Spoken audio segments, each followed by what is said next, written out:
پورا جو سسٹم ہے جو کہنا چاہیے کاسمک بیلنس ہے، یہ کس کی وجہ سے ہے؟ یعنی سارے پلانٹس، سارے اسٹارز اپنے آربٹ میں گھومتے رہتے ہیں، اپنی ایکسس پہ گھومتے رہتے ہیں، اپنا آربٹ کبھی بھولتے نہیں ہیں. ساری گیلیکسیز، ہر ایک چیز ریولیوشن میں ہے. یہ پوری کائنات میں کوئی بھی چیز اسٹیشنری نہیں ہے. ہر ایک چیز نہ صرف موشن میں ہے بلکہ ریولیوشن میں ہے. موشن اور ریولیوشن کا ڈفرینس آئی ہوپ کہ آپ لوگوں کو پتہ ہوگا. موشن تو اپنی ایکسس پہ گھومنے کو کہتے ہیں، اور ریولیوشن ایکسس پہ گھومتے ہوئے خلا میں چکر لگانا. یعنی اپنی ایکسس پہ بھی گھوم رہا ہے کوئی سیلیسٹیل باڈی اور خلا میں بھی چکر لگا رہا ہے، تو اس کو ریولیوشن کہیں گے. تو یہ جو بھی پلینٹس ہیں، اسٹارز ہیں، ایون سیٹلائٹس ہیں، کوئی بھی اپنا آربٹ نہیں بھولتا ہے کہ اپنے آربٹ سے تھوڑا سا آگے پیچھے ہو جائے گا تو دوسرے سے ٹکرا جائے گا، اور اس طرح سے پوری کائنات کا نظام درہم برہم ہو کے رہ جائے گا. تو ان کے درمیان جو صحیح گیپ ہے، اور وہ جو کریکٹ آربٹ میں گھومتے ہیں بغیر فزیکلی کہ وہاں ہمیں دکھائی پڑتا ہو کہ کوئی آربٹ ہے. جب ماڈل بنانا پڑتا ہے تو کوئی رنگ ڈال کے آربٹ بنانا پڑتا ہے، ایسے تو بنتا ہی نہیں ہے. لیکن وہاں سب کچھ ان سین ہے. تو یہ کیا ہے؟ اس کو کاسمک بیلنس کہتے ہیں.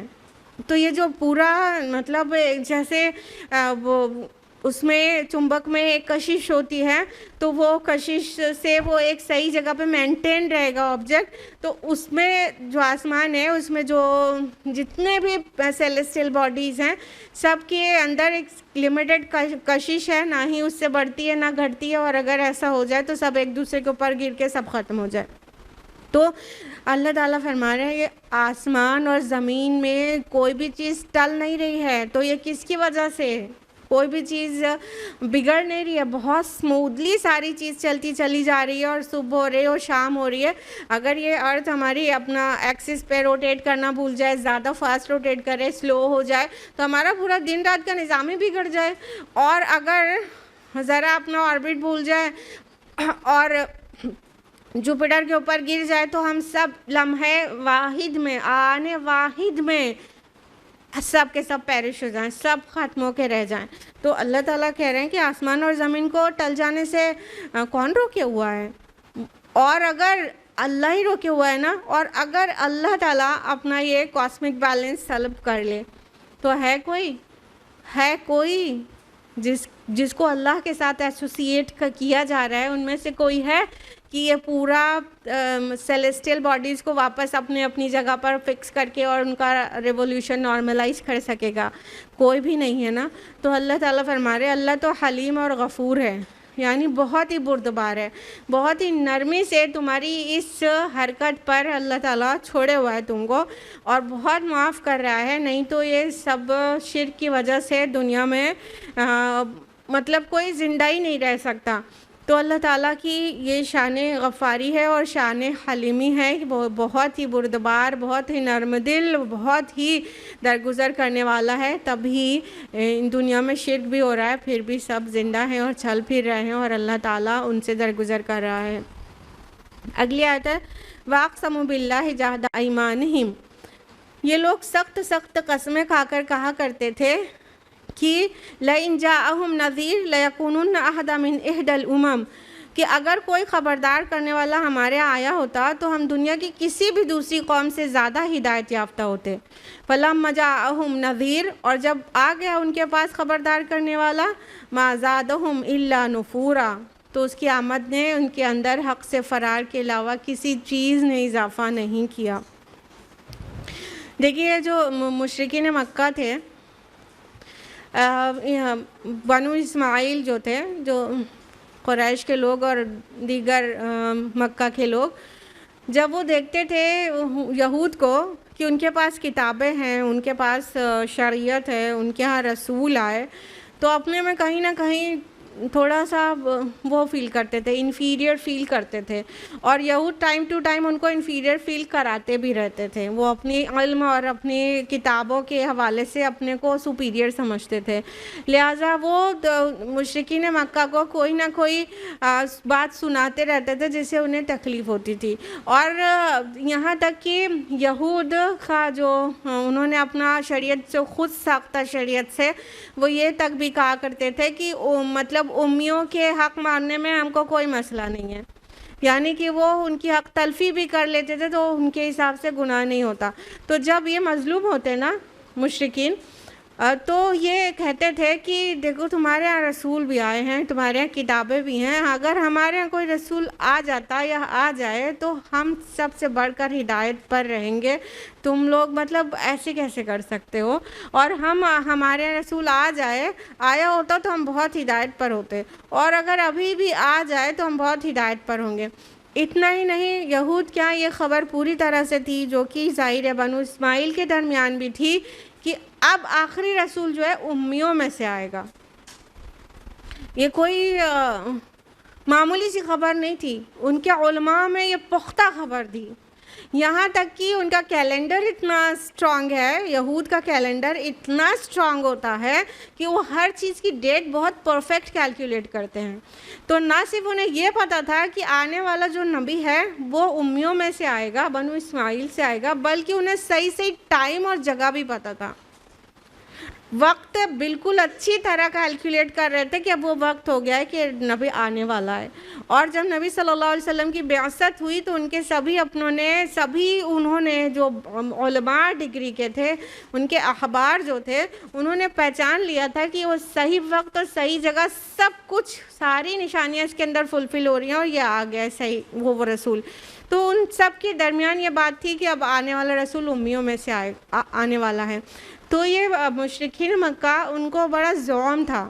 وہ مطلب جب یہود ان کو اتنا ڈسکریج کرتے اور اتنی بے عزتی کرتے ان کے، تو وہ بھی کہتے اب ہمارے درمیان رسول آنے والا ہے نا، جب وہ ہمارے درمیان میں آ جائے گا پھر ہم اس کے ساتھ تم سے مل کے لڑیں گے، پھر تمہیں سبق چکھا دیں گے، پھر تمہیں دکھا دیں گے، تمہاری شامت یاد دلا دیں گے.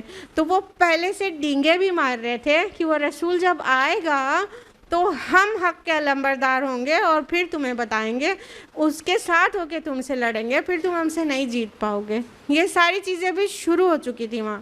مگر کیا ہوا کہ جب آیا تو حق سے فرار کے علاوہ کسی چیز نے اضافہ نہیں کیا ان کی میجورٹی کو. وہ اتنے دن سے خبر سن رہے تھے، پھر وہ رسول آ گیا اور جس کے لیے اپنے آپ کو مطلب کالر کھڑا کر رہے تھے اپنا کہ بس آنے والا ہے نا، ہمارا ٹائم ہو گیا ہے، اب اگلا رسول ہمارے درمیان میں سے آئے گا، پھر تم کو بتائیں گے. پھر آ گیا تو تم نے کیوں نہیں مانا؟ تمہاری جو ہے جو سیادت اور قیادت خطرے میں پڑ رہی تھی، اس لیے تم نے نہیں مانا اور تم نے فرار اختیار کر لیا.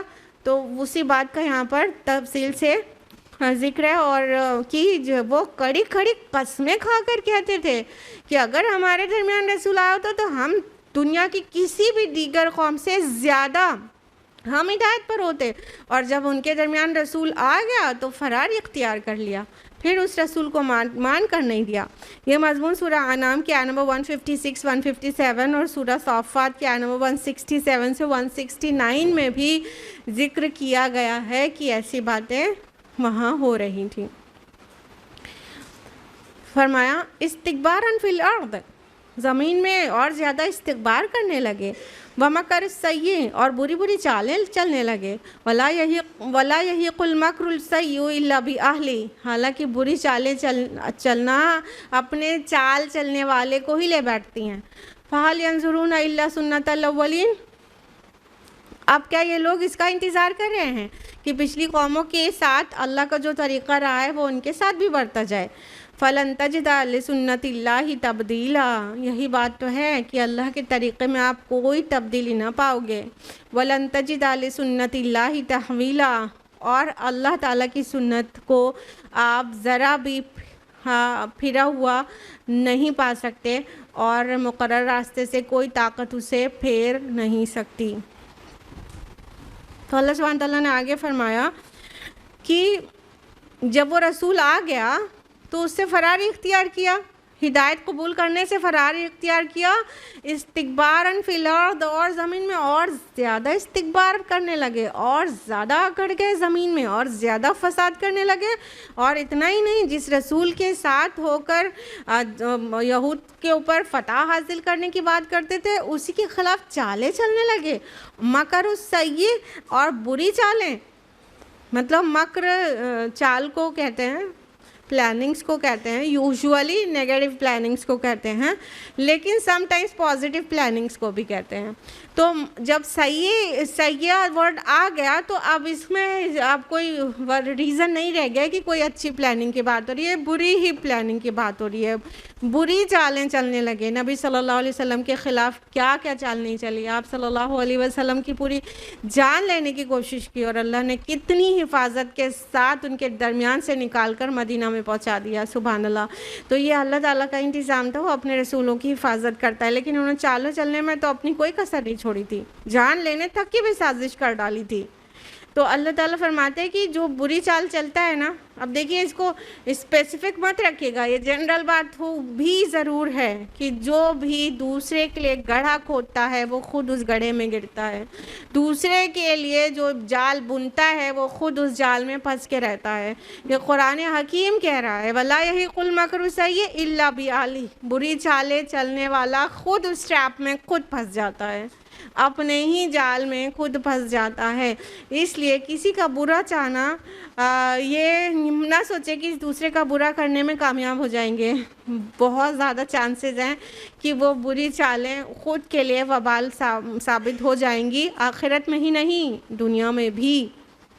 تو اللہ تعالیٰ فرما رہے ہیں کہ کیا اس چیز کا انتظار کر رہے ہیں کہ جو چیز ان سے پہلے لوگوں نے کی ہے وہی یہ بھی کر رہے ہیں، تو اس کا جو رزلٹ نکلا ہے وہی رزلٹ اپنے اوپر بھی انتظار کر رہے ہیں، یعنی پیچھے کے لوگوں کو تباہ کر دیا گیا رسول کی نافرمانی کرنے اور رسول پر ایمان نہ لانے کی وجہ سے، تو کیا یہ چاہتے ہیں کہ اللہ کی یہی سنت ان کے اوپر بھی پوری ہو جائے؟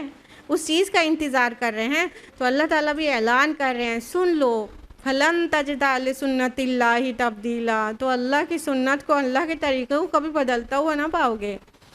یعنی یہ ایسا کون سا وہ لال لگا کر آئے ہیں کہ پچھلی قوموں نے انکار کیا تو تباہ ہو گئی، اور یہ وہی انکار کریں تو یہ نہیں تباہ ہوں گے، پھلے پھولیں گے۔ یہ اللہ کی سنت بدلتی نہیں، جو اللہ کے رسول کا انکار کرتا ہے، اسے جھٹلاتا ہے، اس کی تکذیب کرتا ہے، وہ قوم تباہ ہو جاتی ہے۔ اور اللہ تعالیٰ کہہ رہے ہیں کہ اللہ کی سنت میں کوئی تبدیلی نہ پاؤ گے، اور اللہ کی سنت میں کوئی رخ پھرا ہوا نہ پاؤ گے۔ دیکھیے تبدیلی کا مطلب ہوتا ہے کوئی چیز کو بدل دینا، اور تحویل کا مطلب ہوتا ہے کسی چیز کا رخ پھیر دینا۔ تو تبدیلی تو تھرو آؤٹ چینج کر دینے کو کہتے ہیں، اور تحویل کس کو کہتے ہیں؟ کچھ بتا دینے کو، رخ پھیر دینے کو، ڈیویٹ کر دینے کو۔ تو پچھلی کتابوں میں تو تبدیلی ہوئی، مطلب ٹیکسٹ کو اٹھا کے دوسرا رکھ دیا گیا اور اللہ کے نام لگا دیا گیا، لیکن کتاب اللہ جو آخری کتاب اللہ ہے قرآن حکیم، اس میں تبدیلی ممکن ہی نہیں، کیونکہ اس کی حفاظت کا ذمہ اللہ نے لیا ہے۔ اس میں تحویل ہوتی ہے، انٹرپریٹیشن، کچھ کا کچھ دے دیا جاتا ہے، کہا کچھ جا رہا ہے، اس کا مفہوم کچھ اور بنا دیا گیا، اس کو تحویل کہتے ہیں۔ تو اللہ تعالیٰ کہہ رہے ہیں نہ اللہ کی سنت کو تم بدلا ہوا پاؤ گے، نہ ہی رخ پھرا ہوا پاؤ گے، کہ جو ایک قوم تھی وہ جو رویہ اختیار کیے ہوئی تھی وہی رویہ تم اختیار کرو، تو ان کو اللہ نے تباہ کیا تو تم بچ جاؤ گے، تبدیلی نہیں پاؤ گے، اور نہ ہی تحویل پاؤ گے کہ جب وہ وقت آ گیا کہ کون سا صحیح وقت ہے، تو وہ وقت آنے کے بعد بھی وہ جو پنشمنٹ یا جو بھی عذاب اللہ کی طرف سے آنا ہے اس کا رخ تم نہیں پھیر پاؤ گے، تمہارے بس میں نہیں ہوگا کہ اس کا رخ کا دھارا کہیں اور پھیر دو اور وہ عذاب تم پر آنے سے رہ جائے۔ تو نہ اللہ کی سنت کو بدلتا ہوا پاؤ گے اور نہ ہی رخ پھیر دینا تمہارے بس میں ہوگا۔ اولم یسیروا فی الارض، کیا تم زمین میں گھومے پھرے نہیں ہو؟ کیا یہ زمین میں گھومے پھرے نہیں ہیں؟ فینظروا کیف کان عاقبۃ الذین من قبلہم، کہ ان لوگوں کا انجام نظر آتا جو ان سے پہلے ہوئے تھے۔ وکانوا اشد منہم قوہ، اور وہ تو ان سے زیادہ طاقت رکھتے تھے۔ وما کان اللہ لیعجزہ من شیء فی السماوات ولا فی الارض، اور اللہ کو کوئی چیز عاجز کرنے والی نہیں ہے، نہ آسمانوں میں اور نہ زمین میں. انہ کان علیما قدیرا، اور وہ سب کچھ جانتا ہے اور ہر چیز پر قدرت رکھتا ہے. تو اللہ تعالیٰ گھومنے پھرنے کو پروموٹ بھی کر رہا ہے، لیکن ان سے سوال کر رہا ہے کہ کیا تم زمین میں گھومے پھرے نہیں ہو؟ کہنے کا مطلب تم سفر کرتے ہو، تم جاتے ہو راستے میں. جو اہل مکہ اور اہل عرب جب نارتھ میں سفر کرتے تھے تو ان کو سمود کے مسکن دکھائی پڑتے تھے، ان کو لوط علیہ السلام کی قوم کی پلٹی ہوئی بستیوں سے گزر ہوتا تھا، یہ ساری چیزوں سے ان کا گزر ہوتا تھا. تو اللہ تعالیٰ کہہ رہے کیا تم زمین میں سیر نہیں کرتے ہو؟ تم گھومتے نہیں ہو، جاتے نہیں ہو بزنس کے پرپز سے، گھومنے کے پرپز سے، تم کسی بھی طرح سے جاتے ہو نا، تو جو کھنڈرات تمہیں وٹنس ہوتے ہیں، کیا سوچتے نہیں ہو کہ یہ عالی شان محلات کھنڈر میں کیسے بدل گئے؟ کیا وہ اپنی کہانی چیخ چیخ کر خود بیان نہیں کر رہے ہوتے؟ اور آج آرکیولوجی ڈے بائی ڈے کتنی اسٹرانگ ہوتی جا رہی ہے نا. اب آج آرکیولوجی کے ذریعے کون سی چیز کا پتہ چل رہا ہے، سمندر کے اندر کتنی بستیاں ہیں جو کسی بستی کے متعلق ہے پلٹ دی گئی، اور کسی بستی کے متعلق ہے کہ کوئی آتش فشاں کوئی والکینو کا ایرپشن ہوا تھا، جو سب کے سب کھانا کھا رہے ہیں، بچے کھیل رہے ہیں، وہ سب پتھر میں تبدیل ہو گئے، ایسا ان کے اوپر لاوا گرا اور پھر بستی پلٹی تو سمندر کے نیچے چلے گئے. ساری چیز ہر طرح سے کھیلتے ہوئے اور کیا کہنا چاہیے غفلت والے اس میں پوسچر میں وہ پڑے ہوئے ہیں. کیا وہ پوری آرکیولوجی تمہیں نہیں بتا رہی ہے کہ ان کے ساتھ پوری کی پوری قوم کے ساتھ یہ کیا ہوا؟ پھر ہسٹری میں جب غوطہ زنی کرو گے تو اس قوم کا پتہ چلتا جا رہا ہے نا کہ وہ کیا کیا کرتے تھے جو یہ عذاب آ گیا. تو جب انسان گھومنے کے لیے جائے تو سرزمین پہ اللہ تعالیٰ کی بہت طرح کی نشانیاں ہیں اور نشان عبرت بھی ہے. تو ایسی جگہوں کو پکنک اسپاٹ نہیں بنانا چاہیے، ایسی جگہوں سے عبرت حاصل کرنا چاہیے کہ کل کو یہ فری ہو کے دنیا میں جی رہے تھے، لیکن انہوں نے اپنے گلے سے شریعت کا قلادہ اور دین کا اور رب اور رسول کی فرمانبرداری کا قلادہ اتار پھینکا تھا، تو الٹیمیٹلی ان کو یہ سزا ملی. آج وہی کام ہم کریں گے تو ہمارے ساتھ ایسا کیوں نہیں ہوگا؟ اور اللہ تعالیٰ ایک اور آرگیومنٹ دے رہے ہیں، وَكَانُوا أَشَدَّ مِنْهُمْ قُوَّةً، تو تم سے طاقت میں بھی زیادہ تھے. تم سمجھتے کیا ہو اپنے آپ کو؟ یعنی اہل مکہ کیا تھے؟ اب جو ایجپشین سویلائزیشن تھی فرعون کے ٹائم پر، اس کا ایک پسنگا بھی نہیں تھے، وہ 1/10 بھی نہیں تھے اہل مکہ. جو فرعون جو اپنی پوری شان و شوکت کے ساتھ ڈوب گیا، ہاں، اور جو اور عاد اور سمود تھے ان کا کلچر ان کا آرٹ کے برابر ان کا جو ہے 1/10 بھی ڈیولپڈ نہیں تھا. تو پھر کیا تھے وہ اتنے طاقتوروں کو اللہ تعالیٰ نے ایسی مزہ چکھایا، تو تم کون سی چیز ہو؟ تم اللہ تعالیٰ کو عاجز نہیں کر سکتے، تم اللہ تعالیٰ کو ہرا نہیں سکتے، تم بھاگ کے نہیں نکل جا سکتے کہیں، اور پوری زمین اور آسمان میں کوئی اللہ کو نہیں ہرا سکتا، کوئی عاجز نہیں کر سکتا. اللہ تعالیٰ علم والا ہے اور قدرت والا ہے. تم اس کو ہرا نہیں سکتے. اس کی قدرت کو پہچانو، اس کے علم کو پہچانو اور اس سے ڈرو.